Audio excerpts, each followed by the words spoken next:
Thank you, Mr. Chair. I yield my time to Mr. Johnson of Louisiana. Thank you, Mr. Mayorkas. In answer to my questions earlier today, you defined misinformation and you acknowledged that CISA created in 2021 the Misinformation and Disinformation Committee.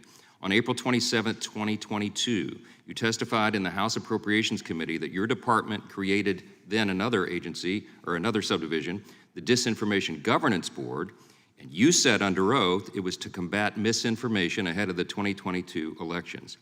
Earlier this month, the federal court in the landmark case of Missouri v. Biden affirmed lengthy findings of fact to justify its preliminary injunction, and in the ruling found at page 94, the White House and your agency pressured and encouraged social media companies to suppress free speech that you determined, you and your employees determined to be misinformation.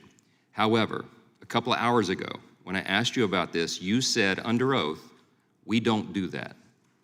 Which time were you telling the truth, today or on April 27, 2022? Congressman, we do not suppress free speech. Did you or anyone working for you work with the social media companies prior to the 2022 election to pull things off the internet, suppress things off the internet that your folks determined to be false or misinformation? Not to my knowledge, Congressman. So you had no idea what the Misinformation and Disinformation Committee was doing during that period? Congressman, I have answered that question previously. Let me assure you that we safeguard the First Amendment rights of individuals. That is what we do. Let me explain to you what the Cybersecurity and Infrastructure Security Agency I know all about CISA. What I'm concerned about is this committee and the dystopian Disinformation Governance Board that you set up and put Nita Jankowicz in charge of for about 3 weeks until the public blew their tops over that, and that suddenly disappeared and she resigned.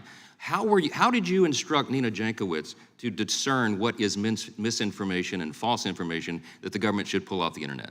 You are assuming facts that actually did not exist. Tell me what the facts are. What guidance did you give her? Congressman, the reality is that disinformation is a tool that adverse nation states use to undermine our democracy. Okay. 4 adverse nation states include Hold on. Don't talk about foreign adversaries, because the court and the witnesses on your behalf in the court testified under oath, different than what you're saying today, that they made no distinction between foreign people who put things on the internet and domestic voices. Do you disagree with that statement?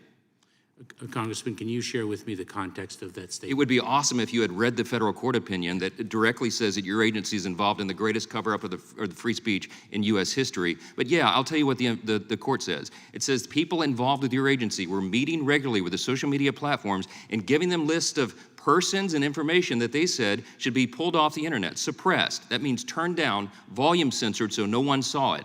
And the court said millions of free speech protected postings were not seen by the American people prior to the 2022 election because your employees subjectively determined that they shouldn't see it. That's the problem. And the idea that you would sit here in front of us and pretend like you don't know that was happening is just alarming. I'm out of words to describe how frustrated we are with you and your department. I'm out of time.